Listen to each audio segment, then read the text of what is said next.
Hi മക്കളെ. So Kerala MBBS-ന്റെയും BDS-ന്റെയും ഒക്കെ third allotment ആണ് നമ്മൾ എക്സ്പെക്ട് ചെയ്തിരിക്കുന്നത്. നിങ്ങൾക്ക് അറിയാം, നിലവിലെ സ്കെഡ്യൂൾ അനുസരിച്ച് 25th കൂടിയാണ് കേരളയുടെ MBBS-ന്റെയും BDS-ന്റെയും തേർഡ് അലോട്ട്മെന്റ് പബ്ലിഷ് ചെയ്യുക. 22nd വരെ ആയിരിക്കും നിങ്ങൾക്ക് ഓപ്ഷൻ കൺഫർമേഷനും അതേപോലെ റീ അറേഞ്ച്മെന്റും ഡിലീഷനും ഒക്കെ പോസിബിൾ ആയിട്ടുള്ളത്. അപ്പൊ ഇപ്പോൾ നിലവിൽ ഇതുവരെ ഈ വർഷത്തെ കേരള MBBS-ന്റെ സെൽഫ് ഫിനാൻസിങ് സ്ട്രീമിലുള്ള ഫീ സ്ട്രക്ചർ വന്നിരുന്നില്ല. ട്യൂഷൻ ഫീ അതിപ്പോൾ വെബ്സൈറ്റിൽ അവൈലബിൾ ആണ്. അപ്പൊ നമുക്ക് എല്ലാ കോളേജിലെയും ഫീ സ്ട്രക്ചർ ജസ്റ്റ് ഒന്ന് നോക്കാം. MES-ലെ ഇത്തവണത്തെ ഫീ സ്ട്രക്ചർ എന്ന് പറയുന്നത് ജനറലിന് 8,56,840, NRIക്ക് 22,74,600 മലബാർ മെഡിക്കൽ കോളേജ് ആണ് Calicut 8,56,840 general, NRI 22,74,600. Sreenarayana institute of medical science Ernakulam ആണ്. ജനറലിന്റെ ഫീസ് 8,92,459 ആണ്. NRIയിൽ 22 lakhs ആണ്. 22,74,600 ആണ് വന്നിരിക്കുന്നത്. യെസ്, അതേപോലെ Shri Gokulam medical college and research foundation Trivandrum ഉണ്ട്. 8,10,175 ആണ്. 22,74,600 ആണ് NRI കോട്ടയിലെ ഫീസ്. മൗണ്ട് സിയോണിലെ ഫീസ് നോക്കുകയാണെങ്കിൽ 8,50,436 ആണ്. NRI കോട്ടയിൽ 22,74,600. അതേ ഫീസ് തന്നെയാണ് KMCT-യിലും NRIയിൽ വരുന്നത്. ജനറലിൽ വരുന്നത് 8,47,690 ആണ്.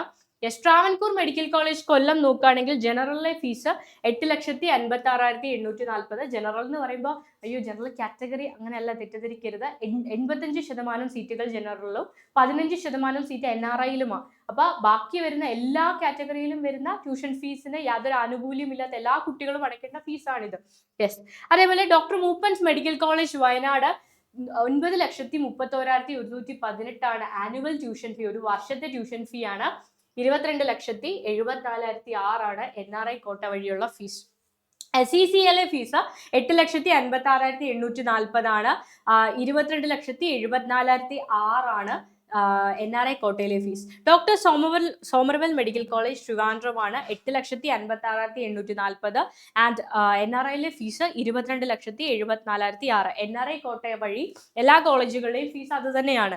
കരുണ മെഡിക്കൽ കോളേജ് ജനറലിലെ ഫീസ് 8,27,169. ടോപ്പ് 5-ൽ വരുന്ന ഒരു മെഡിക്കൽ കോളേജ് ആണ്. അൽ അസ്ഹർ മെഡിക്കൽ കോളേജ് 8,56,840 ആണ് ജനറലിന്റെ ഫീസ്. 85% സീറ്റുകളിലേക്കും ഈ ഫീ അടച്ചിട്ടാണ് നിങ്ങൾ കയറേണ്ടത്. നിങ്ങൾക്കറിയാം, പല കാറ്റഗറിക്കും ട്യൂഷൻ ഫീ ഇല്ല. അത് ഗവൺമെന്റ് ആണ് അവരുടെ ട്യൂഷൻ ഫീ പേ ചെയ്യുന്നത്. അതല്ലാതെയുള്ള കുട്ടികളുടെ കാര്യമാണ് പറയുന്നത്. ഏത് കാറ്റഗറി ആണെങ്കിലും ഫീസ് ആനുകൂല്യമില്ലാത്ത എല്ലാ കുട്ടികളും ഈ ഒരു ഫീസാണ് സെൽഫ് ഫിനാൻസിങ് സ്ട്രീമിൽ ഈ വർഷം അടയ്ക്കേണ്ടതായിട്ടുള്ളത്. അപ്പോൾ ഇനി നമ്മൾ തേർഡ് അലോട്ട്മെന്റ് വെയിറ്റ് ചെയ്യാണ്. ഞാൻ പറഞ്ഞതുപോലെ തന്നെ 25th പുതിയ സ്കെഡ്യൂൾ അനുസരിച്ച് തേർഡ് വരിക. അതിനുശേഷം നടക്കുന്നത് സ്ട്രേ വേക്കൻസി റൗണ്ട് ആയിരിക്കും. അപ്പോൾ എനിവേ എല്ലാ കുട്ടികൾക്കും തേർഡിലൂടെ തന്നെ അവസരം കിട്ടട്ടെ. അവസരം കിട്ടാത്ത ആളുകൾ വിഷമിക്കരുത്. 2026 നീറ്റ് നമ്മുടെ മുന്നിൽ എത്തിക്കഴിഞ്ഞു. ഇനി വളരെ കുറച്ച് മാസങ്ങൾ വളരെ സ്ട്രാറ്റജിക് ആയിട്ട് പഠിച്ചാൽ 2026 നീറ്റ് ഈസി ആയിട്ട് നിങ്ങൾക്ക് ക്ലിയർ ചെയ്യാൻ പറ്റും. ഓൾറെഡി ഒരു എക്സാം എഴുതിയ കുട്ടികളാണ് നിങ്ങൾ, അല്ലെങ്കിൽ അതിനുവേണ്ടി നന്നായിട്ട് പ്രിപ്പയർ ചെയ്തവരാണ്. അപ്പോൾ നിങ്ങൾക്ക് ഈസി ആയിട്ട് അത് എടുക്കാനായിട്ട് സാധിക്കും. മക്കളെ, വിഷമിക്കരുത്. നമ്മുടെ മുന്നിൽ അവസരങ്ങൾ അവസാനിക്കുന്നില്ല. All the very best. By.